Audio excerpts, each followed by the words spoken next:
merci d'être cette première réunion donc, qui est organisée par la liste Union pour Vic. Alors, je vais commencer par vous présenter les différents membres de notre liste, enfin ceux qui ont pu être là ce soir.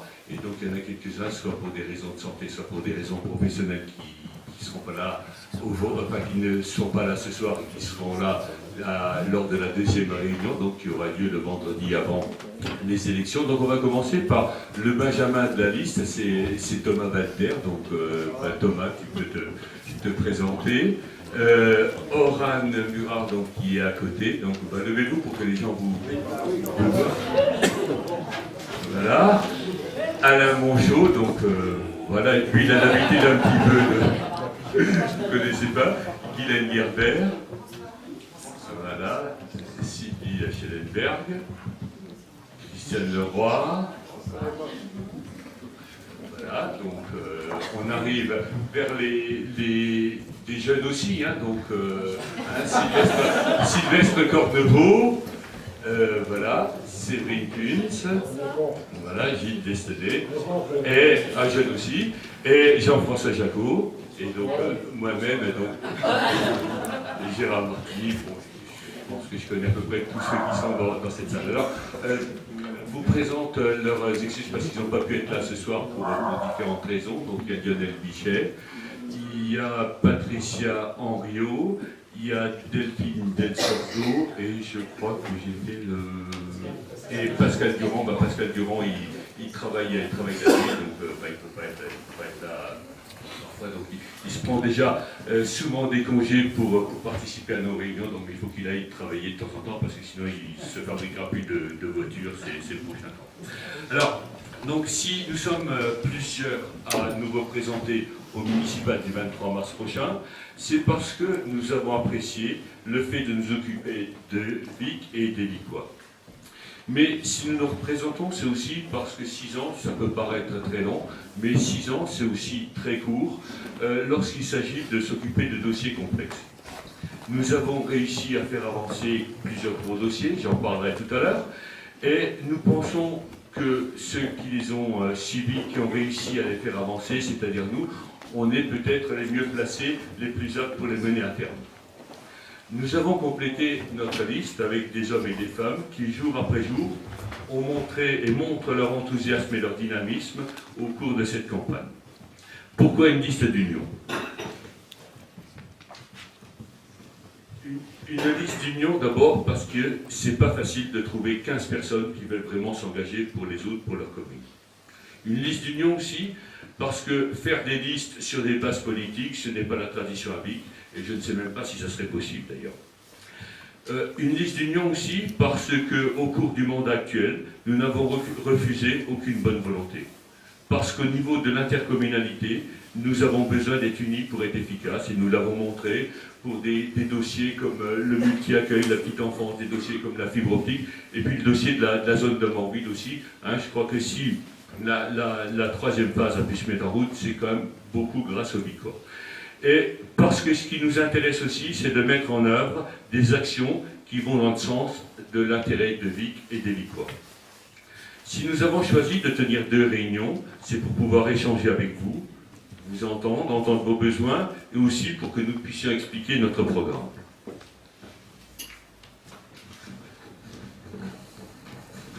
Je ne vais pas décliner notre bilan sous la forme d'une longue liste, et j'évoquerai simplement quelques réalisations. Le stade, les travaux sur les bâtiments, les fenêtres du tribunal par exemple, et de tout le secteur de la mairie, les travaux sur les écoles, l'entretien du patrimoine de la Bonne Fontaine par exemple, l'assainissement et la voirie. L'assainissement et la voirie, c'est un peu, alors c'est pas très poétique ce que je vais vous dire, mais l'assainissement et la voirie, c'est un peu la base du métier de maire. Hein. Ça, on ne peut pas y couper, on sera toujours obligé de faire. Les logements, donc essentiellement sur le secteur de l'ancienne gendarmerie, où nous avons déjà rénové 5 logements, et il y en a 2 qui sont prévus pour cette année 2014, le multi-accueil, etc. Alors, je parlerai rapidement des finances. Vous avez pu voir dans le journal il y a quelques jours que fin 2012, la dette de la commune se monter à 166 euros. Donc comme il y a... Ben voilà Delphine qui arrive.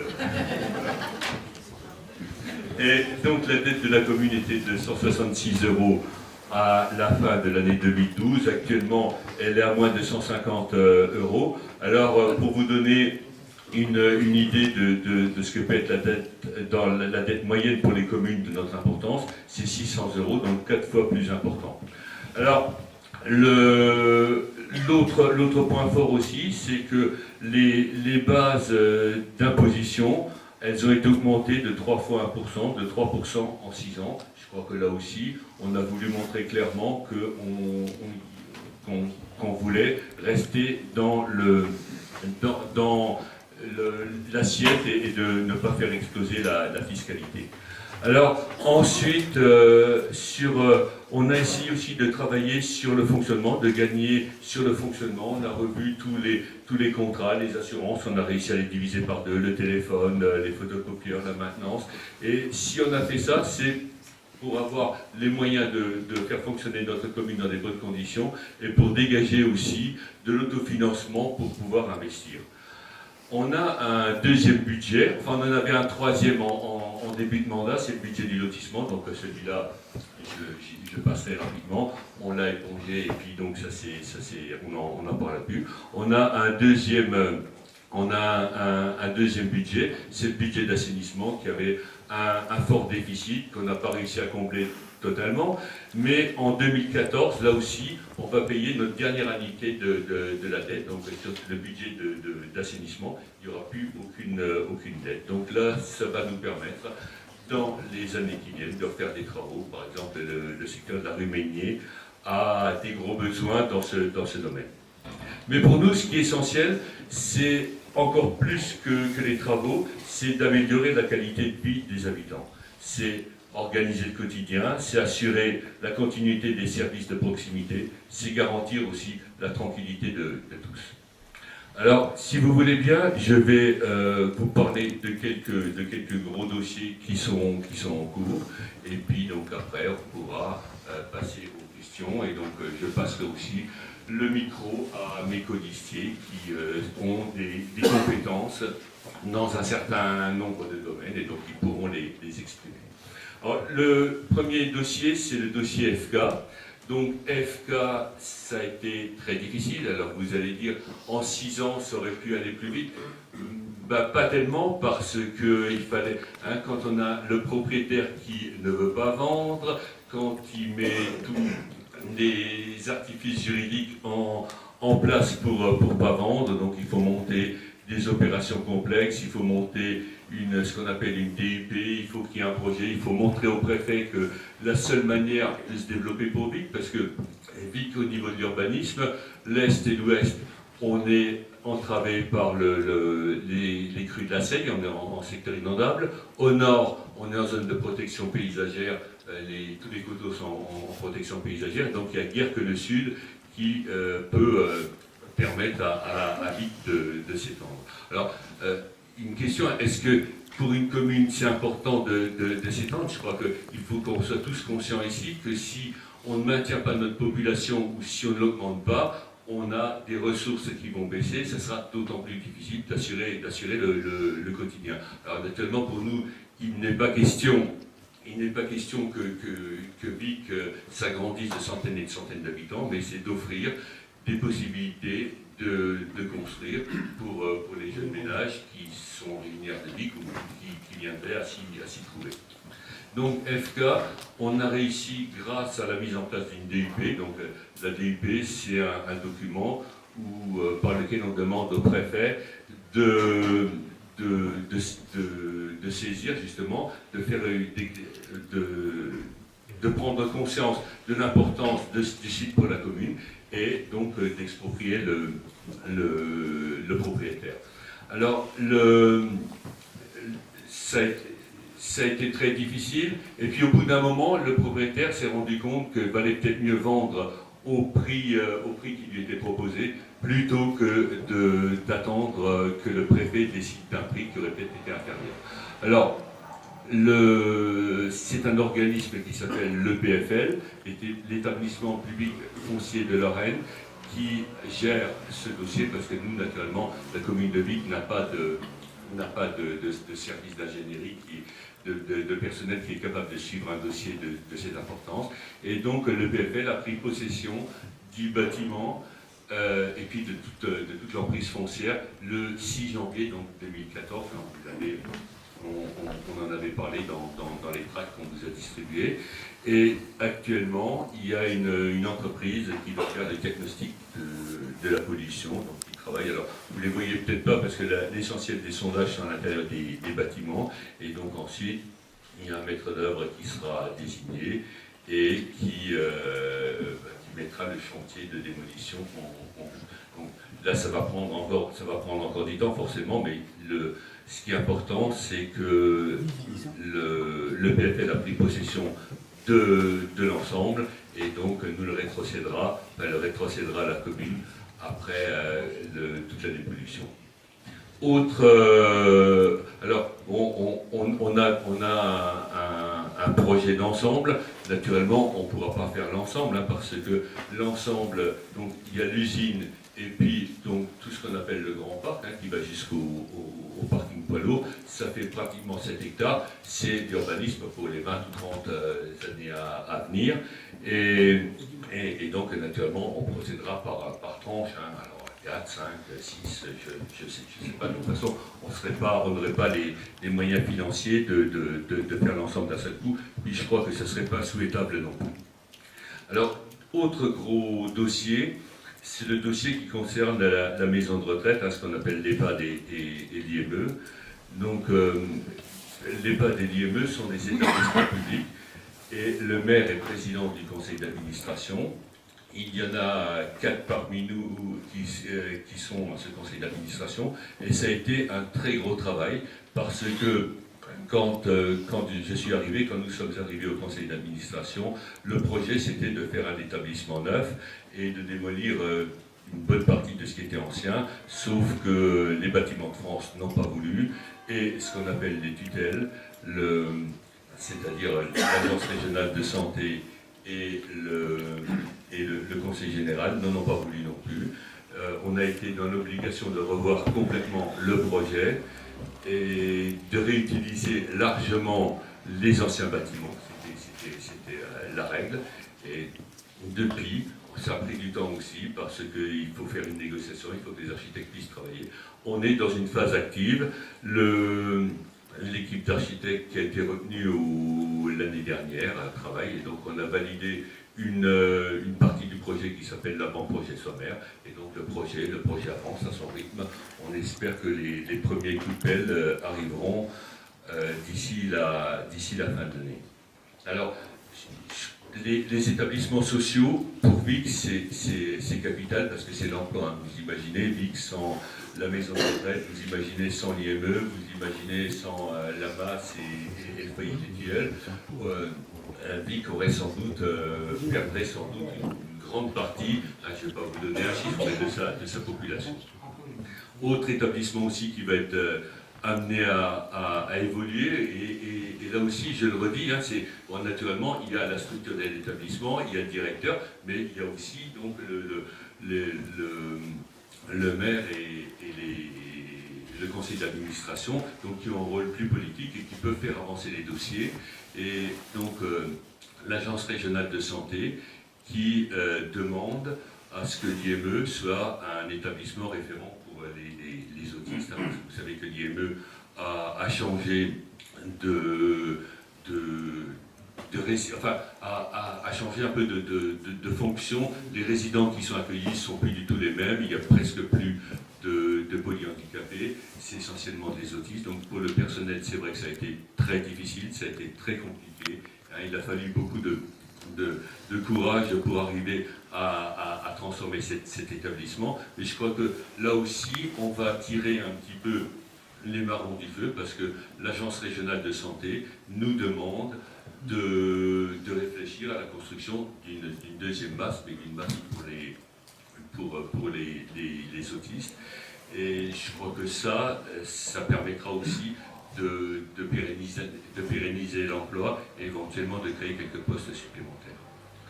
Alors ensuite, l'autre dossier qu'on essaye de monter, alors c'est vrai que ça a été difficile, c'est le dossier de la salle Méni. Donc la salle Méni, pour nous, c'était d'abord un élément du patrimoine. Donc cette ferme Méni, elle a servi, une partie a servi, ça a été démoli, ça a été reconstruit donc pour faire le multi-accueil. Donc le multi-accueil, j'en ai parlé tout à l'heure, ça n'a pas été facile de l'avoir. On s'est beaucoup battu avec Christiane Leroy et puis Alain Monchot pour qu'il soit implanté. On a réussi. Et donc il reste le reste de la grange qui a perdu sa fonction agricole il y a une dizaine d'années maintenant à peu près. Et donc la question qu'on s'était posée, c'était quoi faire pour pouvoir faire les réparations qui s'imposent. Parce qu'il est hors de question pour nous d'avoir un multi-accueil et d'avoir à côté une ruine, hein, parce que on serait amené très vite à le fermer ou à faire des travaux. Alors la fondation, c'est une fondation de droit privé, elle n'a pas droit à des subventions publiques, comme une commune ou une interco peut y avoir droit. Donc il a fallu faire un petit peu un montage juridique, un peu comme pour le multi-accueil, où par un bail emphytéotique, la fondation, elle transfère ses bâtiments à la commune, et c'est la commune qui en devient responsable pour 99 ans. Donc, on n'a pas pris trop de risques, on a pris un premier bail de 3 ans qui peut être renouvelé donc, en deuxième partie pour 99 ans. Et pour moi, c'est déjà sauver du patrimoine, parce que il faut savoir aussi que la charpente qui est à l'intérieur, c'est une charpente qui est du XVIIIe siècle, qui est répertoriée, et il est hors de question qu'on puisse faire démolir ça. Et la fondation, elle seule, elle ne pourra jamais entretenir, faire des travaux. La toiture, elle est bonne à changer, les charpentes sont bonnes à être réparées, consolidées. Et donc la solution, c'était que la commune puisse porter un projet. Donc c'est un projet de salle. Alors il fallait que ce soit un projet structurant pour le territoire, parce qu'il n'était pas question de faire n'importe quoi, parce que ces subventions, si on avait dit bon, on va juste consolider la toiture, on n'aurait eu aucune subvention. Donc on a réussi à convaincre le préfet pour une subvention qui s'appelle la DETR. On a réussi à convaincre le président du conseil général, donc l'ancien et puis le nouveau. On a réussi à convaincre le président de la région et donc des fonds européens. Ce qui fait que cette salle, elle est subventionnée à 80% et les 20% restants seront répartis par moitié entre la fondation Méni et la commune. Alors, bon, on pourra discuter pendant très longtemps pour savoir combien de jours elle aura d'utilisation dans 10 ans, dans 15 ans, j'en sais rien, mais si on ne fait rien et si on n'a pas les moyens de faire quelque chose maintenant, et ça, personne ne pourra me prouver le contraire. Dans 10 ans ou dans 15 ans, ça sera une ruine, et il faudra à ce moment-là bien en faire quelque chose. Et moi, dans ma conception, puis nous, dans la conception qu'on a de l'action publique, c'est pas forcément de remettre à plus tard et de léguer aux générations futures ce qui doit être fait maintenant. Le dernier point sur lequel je voudrais intervenir, c'est la maison de santé. La maison de santé, c'est un portage privé, hein, c'est pas la commune qui porte ça. Et donc, on a les professionnels de santé qui sont venus nous voir il y a un certain temps déjà. Et c'est vrai que, bon, comme tout maire de n'importe quelle commune, j'aurais préféré que cette structure soit installée dans le centre-ville. Pour des raisons que vous comprenez forcément, parce que c'est plus pratique, on peut y aller à pied, etc. Alors on a cherché, on a beaucoup cherché, et donc une structure comme ça, il faut savoir qu'il y a quand même beaucoup de contraintes. Les contraintes, c'est à la fois des contraintes de l'Agence régionale de santé, mais c'est aussi les contraintes d'accessibilité. Et bon, c'est vrai qu'on avait essayé de voir le Saint-Christophe si c'était possible. Bon, pour le parking, ça aurait peut-être été possible. Pour l'installation des locaux à l'intérieur, c'était quasiment infaisable. On avait regardé aussi l'ancienne gendarmerie, les terrains communaux, mais c'était beaucoup trop petit. On avait regardé aussi la ferme Néouzer, mais ça ne convenait pas non plus, parce que c'est des bâtiments à étages qu'on n'avait pas le droit de détruire. Et donc, on a décidé qu'on soutiendrait le projet qui était le projet d'installer une maison de santé à l'entrée de Vic, parce que si on ne soutenait pas ce projet, c'était mettre en danger la présence médicale dans notre commune pour les années qui viennent.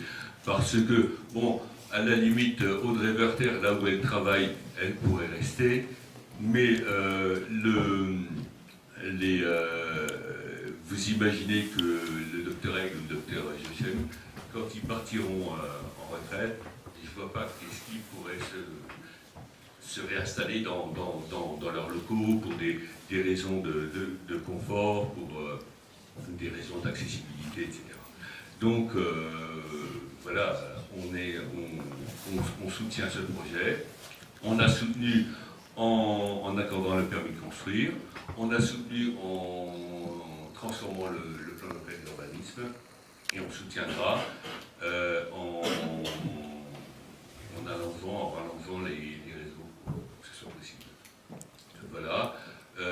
Là aussi, c'est un choix qu'il faut faire, quoi. C'est sûr que c'est pas facile. C'est un peu comme pour la ferme Mény, on aurait pu voter en touche et puis dire bon, vous attendez les élections et puis on verra après. Bon, on a fait le choix de prendre nos responsabilités, de soutenir ce projet. Voilà. Bien. Alors, est-ce qu'il y a quelqu'un qui veut rajouter